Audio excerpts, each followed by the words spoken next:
Hello बच्चों, कैसे हैं आप लोग। मैं हूं प्रिंस सर और आप सभी का स्वागत करता हूं अपने छोटे से प्यारे से चैनल बूम बूम फिजिक्स पर। तो बच्चों, मैं आपको बता दूं कि इसके पहले मैंने ऑप्टिक्स का 5 लेक्चर डाल रखा है और यह है हमारा छठा वाला लेक्चर। सर, पांचों चैप्टर बहुत मजे से समझ आया है, बहुत खूबसूरती से पढ़ा है हम लोगों ने, बहुत बढ़िया बढ़िया क्वेश्चन भी किया है सर। अब बहुत ज्यादा एक्साइटेड है छठे वीडियो को लेके। और दोस्त, मैं बता दूं कि छठे वीडियो में मैं आपको पढ़ाने वाला हूं प्रकाश का अपवर्तन। तो चलिए बिना समय गवाए मैं आपको ले चलता हूं छठे नंबर वीडियो में। ये आइए दोस्त, देख लीजिए जैसा कि आपके सामने यहां पे रखा हुआ है। ये शुरू करने के पहले मैं सभी विद्यार्थियों को, जो भी मेरा ये वीडियो देख रहे हैं, उन सबको मैं एक बात बताना चाहूंगा जो आपके लिए बहुत ज्यादा फायदेमंद हो सकता है। वो क्या है सर? वो ये है कि हमारे कोचिंग में हर संडे को एक ओपन टेस्ट सीरीज स्टार्ट किया गया है।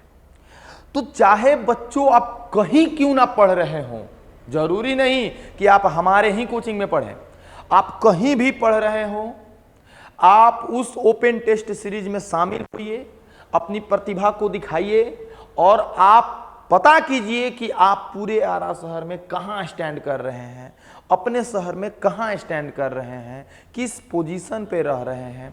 इससे बहुत ज़्यादा फायदा मिलेगा आपको बोर्ड एग्जामिनेशन को लेकर। इसका शुल्क मैंने बहुत कम रखवाया है, मात्र 5 रुपये आपको देना है और आकर एग्जामिनेशन में शामिल होना है। तो चलिए दोस्त, रजिस्ट्रेशन के लिए या और ज़्यादा पता करने के लिए आप 2 जगहों पे संपर्क कर सकते हैं। एक हमारा coaching Indian institute of physics bye Prince sir, जो स्टेशन रोड कतीरा में है, या उसके जस्ट सामने time plus by Dheeraj sir, वहाँ पर भी जाके आप इस टेस्ट संबंधित सूचना को ग्रहण कर सकते हैं। तो चलिए दोस्त, अब स्टार्ट करते हैं प्रकाश का अपवर्तन। अच्छा, एक बात बताइए सर, प्रकाश का परावर्तन देख चुके हैं, प्रकाश का अपवर्तन दिखाना है। क्या है प्रकाश का अपवर्तन? तो देख भाई मेरे, प्रकाश का अपवर्तन क्या है? परावर्तन का मतलब कि एक अपारदर्शी माध्यम होगा, प्रकाश उस पर आएगा, टकराएगा, टकराए के बैक में वापस चला जाएगा, यह परावर्तन है। लेकिन अपवर्तन उल्टा है, प्रकाश जो है टकरा के वापस नहीं आएगा, आएगा कम आएगा। बहुत लोग बोलेंगे कि आएगा नहीं, अरे आएगा भाई, क्यों नहीं आएगा, थोड़ा मोड़ा आएगा। 100% प्रकाश जाएगा तो 20-30-40% वापस आएगा। बाकिया प्रकाश जो है ना, माध्यम से पार कर जाएगा, दूसरे माध्यम में प्रवेश कर जाएगा। जैसे देखिए, मेरे कहने का मतलब ये है कि यहाँ पर एक मैंने बॉर्डर लाइन दे दिया, बॉर्डर लाइन के ऊपर मैंने एक दूसरा मीडियम रख दिया। मान लो एयर ले लिया हमने, और इसके नीचे, इस लेयर के नीचे मैंने जो लिया है वो है वाटर। तो देखो, ये दोनों अलग अलग मीडियम हो गया, ये अलग मीडियम, ये अलग मीडियम। भैया जी एक बात बता दें, एयर का मतलब होता है हवा, और हवा में हम लोग आसानी से दौड़ पाते हैं कि नहीं पाते हैं बोलो? एकदम रेलगाड़ी चल रही है, ट्रक चल रही है, बस चल रही है, हम भी दौड़ लेते हैं। लेकिन अगर पनिया में कह दिया जाए कि बसवा चला लो, चला लोगे? नहीं चला लोगे। तो जहां पे तुमको चलने में ज्यादा दिक्कत होने लगे, जहां पर तुमको हटा हटा के चलना पड़े, लड़ना पड़े, यानी कि वहां घनत्व ज्यादा है, ऐसे रोड पे चल रहे हो, एगो दुर्गा पूजा के मेला में चलते हो, अंतर नहीं है। अभी जो चलते हो एकदम बढ़िया है, फ्री माइंडेड होकर चल रहे हो, कोई किसी से मतलब नहीं, दूर दूर खड़े हैं, दशहरा के मेला में मेरे ऑटो हो, है कि नहीं, मुंडी किसी फंसा हुआ है, चप्पल कहीं गिर गया तो पता नहीं चलेगा कहाँ कहाँ गोल। तो वहां पे बोलेंगे कि अब वो माध्यम डेंसर हो गया, अब वो माध्यम सघन हो गया, अभी जो माध्यम है विरल। तो एयर को हम लोग बोलेंगे कि भैया ये विरल माध्यम है, और वाटर को बोलेंगे कि भैया जी ये जो है ना सघन माध्यम है। तो जब भी कोई प्रकाशीय किरण, जैसे यहां पर हम एक प्रकाशीय किरण ले लेते हैं, जब भी कोई प्रकाशीय किरण यहां देखो, एक माध्यम से, ये पहला माध्यम है, इस माध्यम से दूसरे माध्यम में जाने का प्रयास करेगी तो अपने मूल रास्ते पर नहीं जा पाएगी। देखो, ये इसका मूल रास्ता है, लेकिन इससे नहीं जाएगी। देखिए बबुआ, ये अगर नॉर्मल है, हमने इस प्लेन के एकदम लंबवत मैंने एक लाइन ड्रॉ कर दिया, जिसको मैं बोलूँगा अभिलंब, जिसको मैं क्या बोलूँगा दोस्त? अभिलंब। तो देखो ना ध्यान से, यहां पर जो प्रकाशीय किरण हमने भेजा वो जैसे ही दूसरे माध्यम में आप मतलब इंटर करेगा, वो अपने वास्तविक मार्ग को छोड़कर थोड़ा सा क्या हो जाता है, विचलित हो जाता है। मतलब अपने वास्तविक जिस रास्ते पे जा रहा था उस रास्ते पर नहीं जाएगा, अब दूसरा रास्ता पकड़ लेगा, थोड़ा सा हिल डुल जाएगा, थोड़ा सा अपने मार्ग से हट जाएगा। और इसी प्रक्रिया को बबुआ जी, इसी प्रक्रिया को कहा जाता है प्रकाश का अपवर्तन। प्रकाश का अपवर्तन क्या है सर? तो सुनिएगा परिभाषा। जब कोई प्रकाशीय किरण एक माध्यम से दूसरे माध्यम में जाती है, सुनिएगा बात को, जब कोई प्रकाशीय किरण एक माध्यम से दूसरे माध्यम में जाती है तो वह अपने मार्ग से विचलित हो जाती है। इसी घटना को प्रकाश का अपवर्तन कहा जाता है। सर सवाल मन में मेरा यह आया कि प्रकाश के अपवर्तन का मूल कारण क्या है? प्रकाश के अपवर्तन के बहुत सारे कारण हो सकते हैं।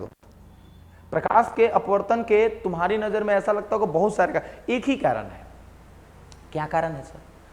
जब भी तुम खाली रोड पे होते हो, तेज चलते हो, दूसरे माध्यम में चलते हो, धीरे चलने लगते हो। इसका मतलब कि यहां भी ऐसे ही होगा सर। जब प्रकाशीय किरण, यहां पर मैं इसको बोलूंगा प्रकाशीय किरण, जब ये प्रकाश सर एयर में होगा तो धीरे चल रहा होगा कि तेज चल रहा होगा? तेज चल रहा होगा। हवा में तेज चल रहा है, और जैसे ही पानी में गया होगा, जैसे ही किसी दूसरे सघन माध्यम में गया होगा, स्पीड बदला होगा, चाल क्या होगा, बदला होगा। तो प्रकाश की चाल जब बदलती है तो वहां पर विचलन होना तय है, और यही प्रकाश के अपवर्तन का मूल कारण है। अगर आपसे कोई पूछे कि प्रकाश के अपवर्तन का मूल कारण क्या है, तो आप कहिएगा कि प्रकाशीय किरण का विभिन्न प्रकार के माध्यमों में वेग अलग अलग होता है, और यही कारण है प्रकाश के अपवर्तन का मूल कारण। क्लियर है दोस्त? ये देखो यहाँ पे सर आपने एक बात नोटिस किए, हम वो थोड़ा हमको बता दीजिए यहाँ पर कि जब ये विरल से सघन में आई तो ये अभिलंब है ना, ये अभिलंब है, इसको हम लोग नॉर्मल बोलेंगे, तो नॉर्मल की तरफ मुड़ गई। लेकिन सर थोड़ा उलटते हैं, कहानी को थोड़ा उलटते हैं। अगर ऊपर सघन हो, अगर ऊपर क्या हो, सघन, और नीचे क्या हो दोस्त, विरल, ऊपर क्या हो, सघन, और नीचे क्या हो, विरल, तो इस अवस्था में क्या होगा सर? पहले ऊपर विरल था, नीचे सघन था, तो जब प्रकाशीय किरण विरल से सघन में आएगी, ध्यान देना, जब प्रकाशीय किरण विरल से सघन में आएगी तो वो लंब की तरफ मुड़ जाती है, नॉर्मल की तरफ मुड़ जाती है। उल्टा करते हैं थोड़ा सा, यदि यही प्रकाशीय किरण दोस्त, ये देखो अभिलंब है, यही प्रकाशीय किरण यदि सघन से विरल में जाएगी तो उच्च रास्ता ये है, इसका एक्चुअल रास्ता ये है, लेकिन अब ये ऐसे ना जाके ऐसे हो जाएगी। समझ रहे बात को? क्लियर है? ये देखो, ये अभिलंब है, ये अभिलंब है, ये क्या है दोस्त, अभिलंब है ना, ये अभिलंब है। इसको बोलेंगे आपतित किरण। इसको क्या बोलेंगे? आपतित किरण, अंग्रेजी में इंसिडेंट रे। ये जो है आपका अपवर्तित किरण, ये क्या है दोस्त, अपवर्तित किरण, ध्यान देना, अपवर्तित किरण। तो आपतित किरण और अभिलंब के बीच बने कोण को आई कहा जाता है, और ये अभिलंब है। अपवर्तित किरण और अभिलंब के बीच बने कोण को आर कहा जाता है। वहीं देखो, ये आपतित किरण है, ये आपतित किरण, तो ये भी आपतित किरण, ये अभिलंब, ये आई हो जाएगा और ये हमारा आर हो जाएगा। भाई यहां पर तुम थोड़ा ध्यान से देखोगे तो मालूम चलेगा कि यहां आर बड़ा है, आई से आर बड़ा है, और यहां जब देखोगे तो ऐसा लगेगा कि जैसे आई बड़ा है और आर छोटा है। ध्यान से फोटो देखोगे तो समझ में आ जाएगा तुमको। जब कोई प्रकाशीय किरण सघन से विरल में आती है, जब कोई प्रकाशीय किरण कहां से कहां आती है, सघन से विरल में आती है, तो वह अभिलंब से दूर मुड़ जाती है। लिख लो इस पॉइंट को बना के कि जब कोई प्रकाशीय किरण सघन से विरल में आती है तो अभिलंब से दूर मुड़ जाती है, ये रास्ता ऐसे मुड़ जाएगी। और यहीं अगर विरल से सघन में आती तो ऐसे ना मुड़ के ऐसे मुड़ जाएगी, अभिलंब की तरफ मुड़ जाएगी। समझ रहे बात को? इस अवस्था में आपतन कोण जो है अपवर्तन कोण से क्या होगा, छोटा होगा, और यहाँ पे आपतन कोण अपवर्तन कोण से बड़ा होगा। यहाँ आई को क्या बोला आपने सर? आई को क्या बोला हमने? आई को बोला आपतन कोण। पहले भी तो यही होता सर, यस, पहले भी यही होता था। और आर को क्या बोला सर? आर को बोला अपवर्तन कोण। ये आर जो है हमारा क्या है? अपवर्तन कोण, अपवर्तन कोण। क्लियर है? तो प्रकाश का अपवर्तन क्या है दोस्त, एक बार फिर देख लीजिए। प्रकाश का अपवर्तन एक प्रक्रिया है। जब कोई प्रकाशीय किरण एक माध्यम से दूसरे माध्यम में जाती है तो वह अपने मार्ग से विचलित हो जाती है, और इसी प्रक्रिया को हम प्रकाश का अपवर्तन कहते हैं। दूसरी बात, जब प्रकाशीय किरण कम घनत्व से अधिक घनत्व में आएगी तो अभिलंब की तरफ मुड़ जाएगी, और जब अधिक घनत्व से कम घनत्व वाले में जाएगी तो अभिलंब से दूर मुड़ जाएगी। ये दोनों अवस्थाएं मैंने आपको एक्सप्लेन कर दी है, फोटो सहित चाहे तो आप इसको नोट कर सकते हैं, फोटो सहित, है ना दोस्त। ओके, इसमें और भी कुछ चीजें मैं बताना चाहता हूं कि प्रकाश के अपवर्तन होता है तो किरणें विचलित होती हैं, तो यहां पर हम विचलन कोण निकालने का प्रयास करेंगे। अपवर्तन में विचलन कोण, विचलन कोण, अपवर्तन में विचलन कोण, आइए थोड़ा उसको भी दिखवा देते हैं, आपको मजा आएगा। अपवर्तन में विचलन कोण, अब विचलन कोण को हम लोग दिखाते किससे, डेल्टा से, है ना। आ जाओ देखो, देखना ध्यान से देखना। अभी मैं ये बता देता, ये एक लेयर है जो दो माध्यमों को अलग करता है, और हमने ले लिया दोस्त ये, हाँ ठीक है ना, ठीक नहीं है सर, ठीक नहीं है सर, ठीक नहीं है, इसको थोड़ा सा सर ऐसा कीजिए ना, सीधा करिए सर, सीधा, ये सीधा है, ठीक है। और सर इसको हम ले लेते हैं, ये देखिए ये सीधा, ठीक है। इसको हम कह देते हैं अभिलंब, इसको हम क्या कह देते हैं, अभिलंब, अभिलंब। अच्छा ठीक है, अब देखो हमने बोला कि ये जो है ना, ये आपका विरल है, पहले विरल ले लेते हैं, ये आपका विरल है, और ये वाला क्या है, सघन है। हाँ, तो प्रकाशीय किरण आ रही है, आ जाओ प्रकाशीय किरण को लेके आते हैं। ये प्रकाशीय किरण आई, जाना इसको ऐसे चाहिए, चाहिए ना। देखो ये वाला आई है, ये वाला क्या है, आई है, और शीर्षाभिमुख कोण से ये वाला भी आई ही होगा, होगा कि नहीं होगा, सीधे निकल जाएगा। तो ये कटान बिंदु और ये देखो, और ये देखो, ये शीर्षाभिमुख कोण, ये आई तो ये भी आई, लेकिन ये ऐसे नहीं जा रही है, ये कैसे जा रही है, ये कैसे जा रही है, थोड़ा रंग बदल लेते हैं यहाँ पे, गिरगिट जैसा, ये ऐसे जाएगी, नहीं दिख रहा है सर इस रंग से, ये वाली जो है वो इस रास्ते से जाएगी, मतलब कि जो कोण बनेगा, ये जो किरण जा रही है, ये अपवर्तित किरण है, ये अपवर्तित किरण है,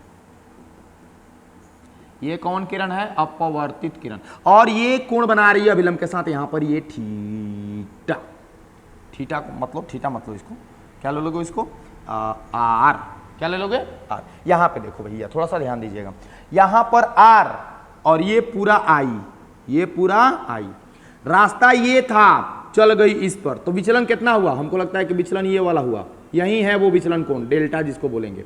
तो डेल्टा अगर मैं निकालना चाहूं, यहां पर मैं अगर यहां पर डेल्टा निकालना चाहूं तो मैं क्या करूंगा, ये पूरा का पूरा आई ले लूंगा मैं, ओके, और इसमें से ये छोटा सा आर जो है निकाल लूंगा मैं, तो आई माइनस आर, ये देखो डेल्टा बराबर आ गया आई माइनस आर। विचलन कोण कितना आया, आई माइनस आर। अपवर्तन में विचलन कोण आई माइनस आर, कब कब कब, जब प्रकाशीय किरण विरल से कहां आ रही हो, सघन में, विरल से कहां आ रही हो, सघन में। थोड़ा इसको पलटते हैं, याद रखेंगे, यहां पर पलटते हैं इस बात को, विरल से सघन में,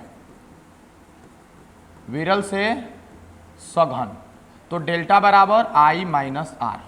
अब की बार चीजें थोड़ा सा पलट देते हैं, ऊपर अब की बार सघन कर दे रहे हैं, और नीचे अब की बार क्या कर दे रहे हैं मेरे भाई, विरल, नीचे क्या कर दे रहे हैं, विरल। ये हमारा अविलंब हो गया। अच्छा सर, ठीक है, ठीक है सर, ठीक है सर। यहां से एक किरण मैंने भेजा, जाना तो इस ऐसे चाहिए था, लेकिन अब ये नहीं जाएगा, सघन से विरल में जा रहा है। आपको मालूम है कि सघन से विरल में जाएगा तो कहां जाएगा, दूर मुड़ेगा। ये देखो, ऐसे तो एक काम करते हैं, ये वाला आई अगर है तो सर जी ये वाला आर होगा, नहीं नहीं नहीं नहीं, जी जी जी जी, ये वाला आई तो शीर्षाभिमुख कोण से ये वाला भी आई होगा। अच्छा अच्छा, अपने रास्ते से दूर मुड़ जाएगा, अपने रास्ते से दूर, कलर बदल देते हैं भैया, कलर बदल देते हैं, कलर बदल के पीला कर देते हैं, और ये ऐसे जाएगा, ऐसे जाएगा। तो देखो ना, ये होगा हमारा आर, ये पूरा हमारा आर होगा।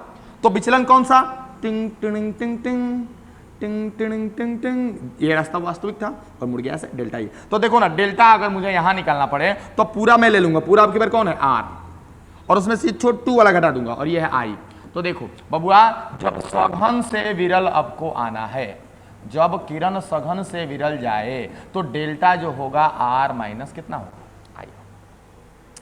अगर कहा जाए अपवर्तन में विचलन का एकमात्र फॉर्मूला बताइए, अपवर्तन में विचलन का एकमात्र फॉर्मूला बताइए, तो ऐसे में मैं कर दूंगा डेल्टा बराबर मोड ले लूंगा आई माइनस आर। मोड क्यों लिया सर, अरे चीजें एक ही है भाई, 2 में से 4 घटाओ तो माइनस, 4 में से 2 घटाओ 2 होगा, तो दोनों का 2 2 आ गया। मतलब कि अगर तुमको अपवर्तन में सघन से विरल में जाए, विरल से सघन में जाए, कहीं से कहीं जाए, आई में से आर घटा का मोड ले लेना, निगेटिव है तो भी पॉजिटिव में आ जाएगा, पॉजिटिव है तो भी पॉजिटिव में आ जाएगा। तो ऐसे हालत में हम आराम से विचलन कैलकुलेट कर सकते हैं। कोई दिक्कत? कोई दिक्कत नहीं। तो प्रकाश का अपवर्तन यहां पे आपका क्लियर हुआ। अब बढ़ते आगे और देखते हैं नेक्स्ट टॉपिक में हमारा क्या है। नेक्स्ट टॉपिक में आपका है प्रकाश के अपवर्तन के नियम। लेकिन प्रकाश के अपवर्तन के नियम के लिए थोड़े सा हम होल्ड पे रखते हैं इसको और बढ़ते हैं थोड़ा सा आगे, फिर से आएंगे प्रकाश के अपवर्तन पे और लेके चलता हूं मैं अभी आपको यहां पे एक नया टॉपिक जिसका नाम है अपवर्तनांक। अपवर्तनांक एक खूबसूरत सा नाम, एक खूबसूरत सा चीज जो 10th क्लास में आपको मिला था। अपवर्तनांक को अंग्रेजी में हम लोग कहते हैं रिफ्रैक्टिव इंडेक्स और शॉर्ट में इसको कहेंगे RI। प्यार से इसको डिनोट करते हैं म्यू से या फिर इसको N से भी कहीं कहीं डिनोट किया जाता है। अपवर्तनांक क्या है पहले ये समझिए। जैसे देखो, खुद को प्रकाश से समझ लो। अगर तुम हवा में चलते हो तो तुम बहुत अच्छी रफ्तार में चल सकते हो, लेकिन अगर तुमको पानी में चलने के लिए कह दिया जाएगा तो तुम्हारा स्पीड उतना ज्यादा नहीं हो पाएगा जितना पानी में था। तो पानी क्या किया? तुम्हारे वेग को कम किया। तो पानी के पास एक क्षमता है तुम्हारे वेग को कम करने का। जब वो तुम्हारे वेग को कम कर सकती है तो हवा में चलने वाली प्रकाशीय किरण के वेग को भी कम कर सकती है। तो किसी भी अपवर्तनांक हर माध्यम का अलग अलग होता है। आदमी की क्षमता अलग अलग होती है, माध्यम की क्षमता भी अलग अलग होती है। अपवर्तनांक हर माध्यम का अलग अलग होता है। अब किसी माध्यम का अपवर्तनांक का मतलब समझो। किसी माध्यम का अपवर्तनांक वह क्षमता है जिससे वह प्रकाश की चाल को कम करती है, प्रकाश की चाल को प्रभावित करती है। जैसे हवा में आप 20 मीटर प्रति सेकंड से चल रहे थे, एग्जाम्पल आप बाइक चला रहे थे सड़क पे 20 मीटर प्रति सेकंड से, लेकिन पानी आ गया कुछ दूर बाद, आपने 10 मीटर प्रति सेकंड से चाल को कम कर लिया। मतलब कि आपकी स्पीड प्रभावित हो गई, वो भी कितनी? आधा। हो गई कि नहीं हो गई? आपकी स्पीड कितनी हो गई? आधा। अगर मैं बोलूं उल्टा थोड़ा सा कि पानी ने आपके स्पीड को कितना कम किया, तब का कहीं आधा कम किया नहीं, दोगुना कम कर दिया। कितना कम कर दिया? दोगुना कम कर दिया। तो यहां पे माध्यम का जो अपवर्तनांक होगा वो कितना हो जाएगा? 2 हो जाएगा। कितना गुना कम करता है वेग? अपवर्तनांक समझिएगा। अपवर्तनांक वह क्षमता है कि प्रकाश के वेग को वो कितना गुना कम कर सकता है, वह प्रकाश के वेग को कितना गुना कम कर सकता है। यही क्या है? यही क्या है? आपका अपवर्तनांक है। अब थोड़ा सा एक बात हम और दिखाना चाहेंगे, थोड़ा सा रिलेशन। अपवर्तनांक को म्यू से दिखा लो चाहे एन से दिखा लो, कोई फर्क नहीं पड़ता। ये म्यू भी है और ये एन भी है। जितना ज्यादा अपवर्तनांक होगा उतना ही ज्यादा रोकेगा, जितना ज्यादा अपवर्तनांक होगा उतना ही ज्यादा रोकेगा। मतलब कि यहां पर अगर मैं बोलूं, कि अपवर्तनांक के बारे में थोड़ा डिस्कशन करते हैं सर, ये म्यू है या फिर इसको आप दिखाएंगे एन से। मैं बोलूं कि म्यू, तो आप कहिएगा कि सर वेग के व्युत्क्रमानुपाती। जितना ज्यादा अपवर्तनांक उतना ही कम वेग। अपवर्तनांक प्रकाश की चाल को कम करता है, अपवर्तनांक प्रकाश की चाल को कम करता है। अपवर्तनांक बढ़ाइएगा, वेग जो होगा, प्रकाश का वेग जो होगा क्या होगा? घटेगा। तो म्यू व्युत्क्रमानुपाती सी, म्यू व्युत्क्रमानुपाती सी, और व्युत्क्रमानुपाती का साइन हटाओगे ना तो एगो नियतांक आएगा और वो है सी और बटा में हो जाएगा भी। तो म्यू बराबर सी इंटू भी। और यहां मैं बता दूं कि सी जो है प्रकाश की चाल है। यहां दोस्त सी जो है वो क्या है? प्रकाश की चाल है। और सी बराबर होता है 3 गुना 10 के पावर 8 मीटर प्रति सेकेंड। याद रखिएगा इस बात को। अगर आपसे कहा जाए कि किसी माध्यम में प्रकाश का चाल कितना होगा तो वी बराबर सी बटा म्यू, बस हम तिरछा तिरछी गुना कर देनी है। भी बराबर सी बटा म्यू। जिस माध्यम में आपको चाल निकालना है उस माध्यम का अपवर्तनांक यहाँ रख लीजिए, उस माध्यम का अपवर्तनांक। आगे आपको मैं बताऊंगा, आगे आपको चीजें मिलेंगी भी। माध्यम का अपवर्तनांक आप यहाँ लिख लीजिएगा। यही कारण है कि 10th क्लास में आपने पढ़ा था मेरे भाई, 10th क्लास में क्या पढ़ा था सर? 10th क्लास में आपने पढ़ा था कि भी बराबर सी बटा जो होता है म्यू, सॉरी ये वाली चीज को लिख देते हैं, म्यू बराबर सी बटा भी। तो म्यू अपवर्तनांक होता था और सी को बोला जाता था प्रकाश की चाल। प्रकाश की चाल कहाँ? हवा में। प्रकाश की चाल हवा में, बटा में प्रकाश की चाल भी है। प्रकाश की चाल कहाँ है? माध्यम में। प्रकाश की चाल माध्यम में है ना दोस्त। तो किसी माध्यम का अपवर्तनांक जो होता है प्रकाश की चाल हवा में तथा प्रकाश की चाल उस माध्यम में का अनुपात होता है। आप ऐसे भी बोल सकते हैं। ये वाली चीज आप याद रखोगे और ये वाली चीज आप याद रखोगे। यहां पर इंपॉर्टेंट चीजें यही हैं। अपवर्तनांक क्या है? अपवर्तनांक किसी माध्यम का वह गुण होता है जो प्रकाश के वेग को कम करता है। क्लियर है? अच्छा, अब बात आती है कि सर अपवर्तनांक किन किन बातों पर निर्भर करता है। तो अपवर्तनांक जिन जिन बातों पर निर्भर करता है उन बातों पे भी थोड़ा चर्चा कर लिया जाए। जैसे देखिए यहां पे अभी आपको क्या बोला गया कि म्यू जो है सर c/v है, यानी कि ये जो है प्रकाश की चाल है हवा में, ये जो है प्रकाश की चाल है हवा में, और या निर्वात में कह लो, ये भी प्रकाश की चाल ही है, प्रकाश की चाल ही है, लेकिन माध्यम में। अरे है तो चाल ही ना, है तो चाल ही ना। तो प्रकाश की चाल बटा प्रकाश की चाल, मीटर प्रति सेकंड बटा मीटर प्रति सेकंड खत्म हो जाएगा, और म्यू का एक ऐसा निष्पत्ति माना जाएगा जिसके पास कोई मात्रक नहीं है, कोई बीमा नहीं है। तो यहां पे देखो अपवर्तनांक एक निष्पत्ति है, एक समान भौतिक राशि का अनुपात है जिसके मात्रक कट जाएंगे और इसका कोई मात्रक एवं बीमा नहीं होता है। यह बात आप स्पष्ट कर लीजिएगा। अपवर्तनांक का कोई मात्रक और बीमा नहीं होता है। अपवर्तनांक का कोई मात्रक और बीमा नहीं होता है। दूसरी बात, किसी माध्यम का अपवर्तनांक किन किन बातों पर निर्भर करता है। जैसे पहला नंबर, माध्यम की प्रकृति। माध्यम किस चीज का बना हुआ है माध्यम किस चीज का बना हुआ है, इस बात पर सबसे पहले निर्भर करता है। सर किस चीज का बना हुआ है? जैसे शीशा है, पानी है, हवा है, उसके घनत्व पर, उसके घनत्व पर निर्भर करता है, एकदम निर्भर करता है। जितना ज्यादा घनत्व होगा, जितना ज्यादा घनत्व होगा वो उतना ही ज्यादा प्रकाश की चाल को रोकेगा और उतना ही ज्यादा उसका अपवर्तनांक माना जाएगा। माध्यम की भौतिक अवस्था देखने में कैसा है? प्रकाश के रंग, प्रकाश के रंग पर भी, क्योंकि आपको मालूम है प्रकाश का रंग का जो होता है, प्रकाश में बहुत सारे रंग होते हैं जो आपके हम आगे वर्ण विक्षेपण में भी पढ़ाएंगे। अलग अलग कण का जो गति होता है ना, अलग अलग होता है, तो उस पर भी अपवर्तनांक निर्भर करता है। और चौथा नंबर, माध्यम के ताप पर। माध्यम के ताप पर मतलब जैसे मान लो कि पानी ही है, हम उसको गर्म करेंगे तो उसके अणु सेपरेट होते हैं, अलग होते हैं, जिसके कारण से उसकी घनत्व कम होती है, और घनत्व जब कम होगी ना तो अपवर्तनांक भाई क्या होगा? कम होगा। तो आप इस बात को आप याद रखेंगे और इस बात को बढ़िया से नोट भी कर लेंगे कि अपवर्तनांक निष्पत्ति है, इसका कोई मात्रक बीमा नहीं होता। और किसी पदार्थ का अपवर्तनांक किन चार बातों पर निर्भर करता है, तो वो चार बातें मैंने यहां लिख रखी हैं ऑलरेडी, आप इन बातों को नोट कर लें, कोई दिक्कत नहीं है। बढ़े आगे, खूब बढ़िया दोस्त, आगे बढ़ते हैं। अगला जो है हमारा यहां पे निरपेक्ष एवं सापेक्ष अपवर्तनांक। देखो निरपेक्ष और सापेक्ष का मतलब यही है। निरपेक्ष आप लोग 11वीं क्लास में पढ़े होंगे, अपेक्षिक गति। अपेक्षिक गति में हम लोगों ने पढ़ा था कि कोई एक वस्तु की तुलना में दूसरी वस्तु की गति, उसी तरह से यहां पर किसी एक माध्यम की तुलना में दूसरे माध्यम का अपवर्तनांक। जैसे कहने का मतलब, जैसे दो आदमी है यहां पे खड़ा हो, लो समझे, दो आदमी है खड़ा, और दोनों को जैसे यहां पे भी 10 आदमी आया लड़ने के लिए। ये शाहरुख खान है, समझ लो, ये शाहरुख खान है और ये सलमान खान है ना।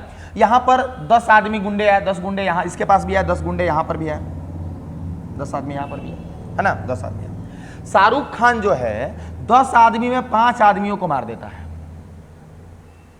और ये जो है सलमान खान 10 आदमी में 200 आदमी को मार देता है। अब शाहरुख खान के फैन जो है वो सर ही कैसे हो जाए, शाहरुख खान बरियार बहन है ना। अच्छा, जोन अपने जोन फेवरेट बॉकर का मान लो सर, कहे के मतलब ई बा कि सलमान खान भी 10 को गुंडा आइले 200 के मार दिलस, शाहरुख खान भी 10 गुंडा आइले 5 को मारलस।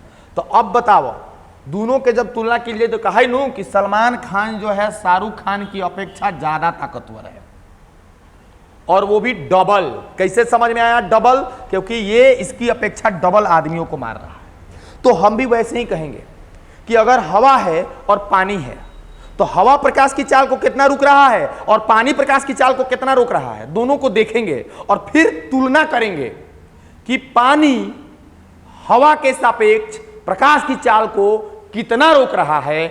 इसी को कहा जाता है निरपेक्ष या सापेक्ष अपवर्तनांक। आइए मोहतरमा कुछ आपको बातें दिखाते हैं। जैसा कि आप जानते हैं म्यू बराबर होता है c/v। अगर मैं कहूं कि एक माध्यम में एक माध्यम में ऐसा है कि उसका अपवर्तनांक म्यू1 है और उसमें जो वेग है v1 है।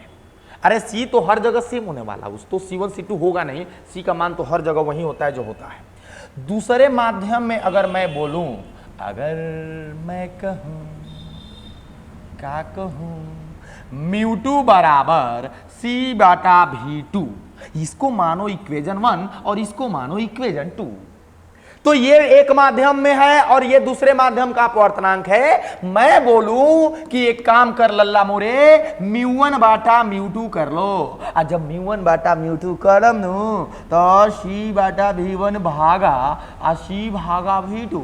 सर जी थोड़ा और ज्यादा वो करिए, सर जी एकदम ही तो पहला क्लास लेखा हमने सिखा रहे हैं आप। c बाटा v1 भागा बा तो गुना, v1 v2 चल जी ऊपर, अरे वो v2 c से c कैंसल, μ1 बाटा μ2 बराबर v2 बाटा v1। देख रहे दोस्त, ये नया सा फॉर्मूला, एक खूबसूरत सा फॉर्मूला तुम्हारे पास आया, मजेदार मजेदार।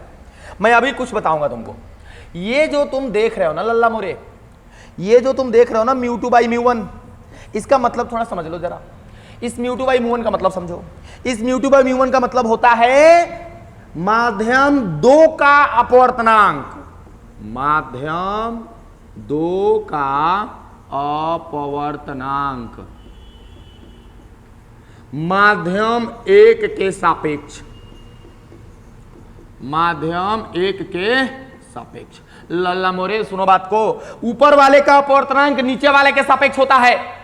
ऊपर वाले का अपवर्तनांक किसके सापेक्ष होता है? नीचे वाले के सापेक्ष। तो ऊपर कौन है? μ2, माने दूसरे वाले माध्यम का अपवर्तनांक किसके तुलना में? नीचे वाले 1 के सापेक्ष में। जैसे एक काम करते हैं, इतना तो नोट कर लिया ना दोस्त, इतना नोट कर लिया तो मैं यहाँ पे थोड़ा सा कर देता हूँ, मिटा देता हूँ थोड़ा सा। Okay sir, okay sir, okay sir, मिटा दीजिए। देखो ना, अगर मैं कहूँ कि ग्लास का अपवर्तनांक वाटर की तुलना में, वाटर के सापेक्ष कैसे लिखोगे? वाटर के सापेक्ष। यहां पे समझो बात को, माध्यम 2 का अपवर्तनांक था तो माध्यम 2 μ2 ऊपर था और माध्यम 1 के सापेक्ष वाला नीचे था। जिसके सापेक्ष होगा वो नीचे और जिसका अपवर्तनांक होगा वो ऊपर। तो देखो यहां पर दोस्तों, मैं आपको बता दूं कि यहां पर ग्लास का अपवर्तनांक है तो ग्लास ऊपर होगा। ग्लास कहां होगा? ऊपर। किसके सापेक्ष है? तो 1 के सापेक्ष था तो 1 नीचे था, तो वाटर के सापेक्ष है तो वाटर नीचे होगा। समझे कि नहीं? इसको बोला जाता है कि ग्लास का अपवर्तनांक पानी के सापेक्ष। क्लियर है? एकदम क्लियर है। अब इतना समझ में आया तो शॉर्ट फॉर्म में सिखा देता हूं। यहाँ पे शॉर्ट फॉर्म क्या करेंगे सर? शॉर्ट फॉर्म, अरे बड़ा मजा आएगा, बड़ा मजा आएगा। कैसे मजा आएगा दिखाता तुमको। यहाँ पे देखो, यहाँ पे देखो, μ2 बाई μ1, अब μ2 बाई μ1 बराबर कैसे लिखते हैं? यहाँ पे म्यू लिख देंगे। किसका अपवर्तनांक है? 2 का। किसके सापेक्ष? 1 के। मतलब जिसका अपवर्तनांक होगा वो आगे और जिसके सापेक्ष होगा वो पीछे। मतलब सर थोड़ा इसका भी लिख के दिखाना सर, इसका वाला लिख को दिखाइए। अरे लल्ला मोरे एकदम लिख कर दिखा देंगे, म्यू लिख देंगे सड़क से। किसका अपवर्तनांक लल्ला मोरे? तो तुम कहोगे ऊपर वाले का, तो ऊपर वाले को आगे लिख दो लल्ला मोरे। और किसके सापेक्ष लल्ला मोरे? तो पीछे वाले। सर जी W, सर जी आराम से लिख दिए सर जी, है कि नहीं? ग्लास का है तो ग्लास म्यू के आगे टुक, किसके? नीचे वाले W पीछे टुक। अच्छा चलो सर जी यही नहीं, एक काम करना है, म्यू एयर, एयर है, ए मतलब एयर जी। एक मतलब का भाई सर? एक मतलब ही भाई जी माने ग्लास, ए माने एयर। ग्लास का अपवर्तनांक एयर के सापेक्ष, तो हम क्या करम? म्यू जी ऊपर लिख दे माने ग्लास का अपवर्तनांक, आ बाटा में ए नीचे बा तो म्यू ए नीचे कर दे। धड़ाक से तहारी देखो, इहे ह सापेक्ष अपवर्तनांक कहलो चाहे अपेक्षिक अपवर्तनांक कहलो। हई वाला जरूर याद रखिए, हई वाला जरूर याद रखिए। काहे कि μ1 इना के μ1 बाई μ2 बराबर v1 बाई v2 ना, उल्टा होला, व्युत्क्रमानुपाती होला। μ1 ऊपर तो v2 आगे, यहाँ μ2 तो v1, है कि नहीं? तो ये वाली चीजें आपको देखने को पता चल गई। अभी मैं आपको इस चीजों पर थोड़ा सा सवाल कराऊंगा, लेकिन उसके पहले और भी थोड़ी सी चीजें मैं बता दूं जो नोट में होनी चाहिए। ये म्यू का वैल्यू जो होता है ना, अपवर्तनांक का जो वैल्यू होता है, चाहे किसी भी माध्यम का हो, हमेशा बड़ा ही होता है। इस म्यू का वैल्यू, अपवर्तनांक का वैल्यू जो होता है, हमेशा म्यू का वैल्यू 1 से क्या होता है? बड़ा होता है। सबसे कम म्यू बराबर 1 होता है, वो भी निर्वात का। सबसे जो का सबसे कम होता है हम उसको हवा भी बोलते हैं, 1 होता है। अगर तुम वाटर पानी की बात करोगे, अगर पानी का अपवर्तनांक निकालोगे तो 4/3 भागा दोगे 1.33। अगर तुम शीशा का निकालोगे अपवर्तनांक, ग्लास का निकालोगे 3/2 1.5। ये फेमस चीजें होती हैं। क्वार्टज एक शीशा आता है, शीशा ही है, ग्लास ही है, लेकिन बबुआ वो क्वार्टज थोड़ा टफ वाला है, थोड़ा हार्ड वाला है, इसीलिए उसका अपवर्तनांक है। हीरा, डायमंड, उसका भी थोड़ा आप देख लो कि डायमंड का जो होता है दोस्त, हीरा का वो 2.4 होता है। तो ये जो चीजें होती हैं वो आप नोट कर लो, ये वाला, ये वाला, ये वाला, ये वाला, ये वाला, ये वाला, ये बहुत इंपॉर्टेंट है ऑब्जेक्टिव की दृष्टि से भी, सवाल बनाने की दृष्टि से भी। कभी भी अपवर्तनांक जो होगा मेरे भाई होगा एक से छोटा। अगर तुमसे कहना एक माध्यम है जिसके अपवर्तनांक 0.7 है तो धौ के कहिए लोलिया देम, ढेर बोलबन लोलिया देम, 0.7 ना हुई बता देते तरह के, तो धड़ाक से इसे काट दिया। केहू कलश की 0.7 धो के मल दिए थे, बुझल बात। आज हटा दिए के, हटा दी, हाँ सर बुझा गए। तो सवालों तनी कर लिया तो मजेदारे ने सवाल बुझा जाई। हाँ आवो ना धोग रेल लेते हैं। आप देखो कांच का अपवर्तनांक 1.5 है, बता गए नु, यानी कि म्यू ग्लास जो है 1.5 है। जल का अपवर्तनांक 1.2 है। जल का अपवर्तनांक 1.2 माने म्यू वाटर 1.2। महबूबा यदि प्रकाश की जल में चाल इतना है, भी जो है वाटर में दिया हुआ है, माय लॉर्ड भी वाटर में दिया है 2.25 इंटू 10⁸ मीटर प्रति सेकेंड। कांच में चाल क्या होगा, वेलोसिटी जो होगा ग्लास में कितना होगा बता दीजिए माय लॉर्ड। बड़ा आसान है माय लॉर्ड, एकदम आसान है। अभी अभी आपको बताया गया है कि अगर तुम निकालना चाहते हो mu glass by mu water, देखो महबूबा मत करो ढेर, बराबर हो जाएगा यहाँ पर भी, लेकिन ग्लास है तो ग्लास का नहीं, यहाँ भी होगा, लेकिन ग्लास ऊपर है तो यहाँ पर ग्लास नीचे हो जाएगा। व्युत्क्रमानुपाती होता है, यहाँ वाटर नीचे है तो यहाँ वाटर ऊपर हो जाएगा। भैया जी ग्लास मैंने हई निकालना है, भैया जी हई निकालना, तो एक काम कर भैया मोरे, चलना सब वैल्यू रखते हैं। म्यू ग्लास कितना है 1.5। रंग में बदल लेना सर, बदल लेना ना, सुंदर रंग ले लो। 1 वाटर के बोली ना सर, वाटर का कितना बा सर 1.2 दे ले बा सर, 1.3 देनी है, दे ले बता ले लो, बोला 1.3 है, घबराइए मत, 1.33 बरोबर। भी वाटर दे ले बा सर, भी वाटर हाँ 2.25 गुना 10⁸ तो ये सर नीचे के निकाले के बाद भी ग्लास निकाले के बाद तो ले लो, कोई बात ना। भी ग्लास के अगर हम तिरछा गुना करब हो तो तिरछा गुना करब तो क्या बुझाता तारा, हई एक साथ हो जाई, तो भी जी इंटू 1.5 बराबर 2.25 गुना 10⁸ गुना में 1.2। अब भीजी निकाले के बाद तो भीजी निकाल मिटा दे ने, तो नोट कर लो लोग, हाँ सर नोट कर ले। भीजी बराबर कितना हो जाई 2.25 10⁸ 1.2। अब आटा में नीचे आ गई हई वाला 1.5 छाल जी 1.5 मिनट में खत्म, 1.5 मिनट में खत्म। तो भीजी बराबर आ गई 15 दूना 30 की जरूरत लगे 3, 15 कम 15 3 18 1.8 गुना 10⁸ मीटर प्रति सेकेंड। ये देखो ग्लास में चाल आ गया, आगे कि नहीं आ गया। बहुत खूबसूरत सवाल था, आप लोगों को इसको प्रैक्टिस करने की एकदम बढ़िया जरूरत है। एक बार मेरे देख के करो, एक बार फिर से हटा के एक बार अपने से करो, है ना। समझ आया सर। अगला सवाल में आते हैं। अगला सवाल क्या है सर, अगला सवाल और भी ज्यादा आसान होगा, अगला सवाल और भी ज्यादा आसान होगा। क्या कह रहा है 1.5 अपवर्तनांक वाले शीशे में, मतलब कि शीशा ग्लास है, शीशा जो है ग्लास है 1.5, प्रकाश का वेग कितना होगा। तो भी बराबर अभी तो नहीं आना, क्या करें कुछ मत करो। भी बराबर तुमको मालूम है ना, सी बटा होता है म्यू, होता है। ग्लास में निकालना है यहाँ पर ग्लास, तो यहाँ भी ग्लास वाला ले लो। वेलोसिटी ऑफ ग्लास बराबर 3 गुना 10⁸ होता है सी का वैल्यू। अब म्यू जी का मैंने दिया हुआ है 1.5, कुचुक कुचुक कुचुक 2 मर्त में आ गया आंसर 2 गुना 10 के पावर 8 मीटर प्रति सेकेंड। मतलब कि प्रकाश का वेग शीशा में 2 गुना 10 के पावर 8 मीटर प्रति सेकेंड होता है। तो क्लियर है दोस्तों? तो ये आपका अपवर्तनांक क्लियर। अपवर्तनांक जब क्लियर हो गया तो पीछे एक टॉपिक मैंने बोला था कि थोड़ा देर वेट कर लीजिए और उसको फिर मैं समझाऊंगा। तो लाते हैं वो टॉपिक को। सर वो टॉपिक का नाम है प्रकाश के अपवर्तन के नियम। प्रकाश के अपवर्तन के क्या चीज? नियम। तो अब हम लोग उस चीज को आराम से समझ पाएंगे, आराम से समझ पाएंगे मजेदार तरीके से। प्रकाश के अपवर्तन के नियम। सर जी प्रकाश का अपवर्तन है होला, है होला, टुक टुक जाना ऐसे चाहिए था, ऐसे नहीं जाके ट्र ऐसे जाएगा। इसको आई बोलते हैं, इसको क्या बोलते हैं? आर बोलते हैं। इसको सर पहला माध्यम है तो म्यू1 अपवर्तनांक होगा इसका, ये दूसरा माध्यम है तो दूसरा अपवर्तनांक होगा इसका। तो इसके 2 नियम होते हैं। प्रकाश के अपवर्तन के बबुआ 2 नियम होते हैं। पहला जो नियम है वो क्या है? पहला नियम कि ये आपतित किरण दिख रही है आपको, जी सर दिख रही है। ये अपवर्तित किरण दिख रही है आपको, ये अभिलंब आपको दिख रहा है, ये अभिलंब है। देखिए दोस्तों ये क्या है? अभिलंब। ये क्या है? अपवर्तित किरण है सर। ये है हमारा अपवर्तित किरण।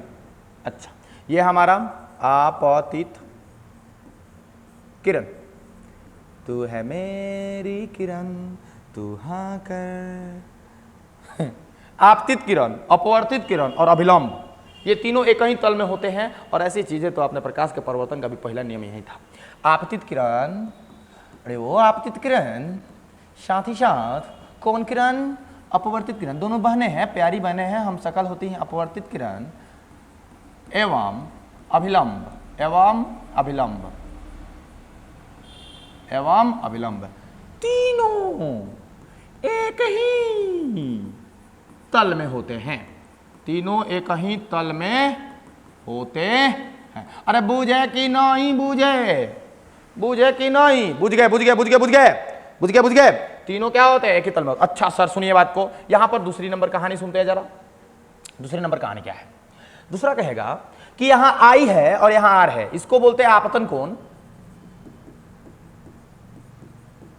इसको बोलते हैं अपवर्तन कोण। तो क्या कहता है कि आपतन कोण और अपवर्तन कोण की ज्या का अनुपात, ज्या माने साइन, आपतन कोण और अपवर्तन कोण की ज्या का अनुपात मतलब साइन आई और साइन आर का अनुपात हमेशा एक नियतांक होता है। हमेशा एक क्या होता है? नियतांक होता है। और आपको जान के खुशी होगी कि वह नियतांक अपवर्तनांक ही होता है, वह नियतांक अपवर्तनांक ही होता है। चूंकि माध्यम 1 से 2 में प्रकाशीय किरण आ रही है तो हम 1 से क्या में भेज देंगे? 2 में। टॉक से देख कैसे बबुआ क्या बोला कि किसी प्रकाश के अपवर्तन का दूसरा नियम, आपतन कोण की ज्या एवं अपवर्तन कोण की ज्या, ज्या माने साइन का अनुपात हमेशा एक नियतांक होता है। और वो नियतांक जो है वो आया है, वो अपवर्तनांक जो अभी आगे आपने डिस्कस किया है। प्रकाशीय किरण माध्यम 1 से 2 में आ रही है तो मैंने 1 और यहां 2 लिख दिया। जैसा कि आप जानते हैं दोस्त साइन आई बटा साइन आर होता है। और बता दो, कसम से बता दो, ये वाली चीज मैंने बताई, 1 म्यू का मतलब होता है सापेक्ष। मतलब कि सर आप म्यू2 बाई म्यू1 की बात कर रहे हैं। जी महोदय मैं उसी की बात कर रहा हूं, म्यू2 बाई म्यू1। तिरछा तिरछी कोरम हम गुना, तिरछा तिरछी कोरम गुना तो आ जाए म्यू1 साइन आई अब बराबर में म्यू2 साइन आर। अरे बोलो बोलो हो आई कि ना आई सर। तारा के बता दी कि ये करे के कहाला स्नेल का नियम। स्नेल भाई साहब एक आगे के डिस्कस कर ले रहा हूं, स्नेल का नियम। तो ये था आपका प्रकाश का अपवर्तन का नियम। तो आज के वीडियो में आपने ये देखा मेरे प्यारे दोस्तों कि प्रकाश का अपवर्तन क्या है, प्रकाश के अपवर्तन के होने का मूल कारण क्या होता है, प्रकाश क्या माध्यम में चाल क्या होता है, निर्वात में चाल क्या होता है, अपवर्तनांक क्या होता है, आपेक्षिक अपवर्तनांक क्या होता है। तो आज का वीडियो एक बहुत ही महत्वपूर्ण वीडियो साबित होगा आपके लिए। 12th क्लास में वही तो नहीं, एकदम 1-2 सवाल तो पक्का ही से रहेंगे, चाहे वो ऑब्जेक्टिव हो या 2 नंबर वाले हो। अब आगे के वीडियो जो होंगे वो इसी पर आधारित टॉपिक पर होंगे। तो दोस्त इस वीडियो को पूरा खूब बढ़िया से देखिए, शेयर कीजिए, सब्सक्राइब नहीं किए तो सब्सक्राइब कीजिए और मिलते हैं अगले वीडियो में। तब तक के लिए जय हिंद।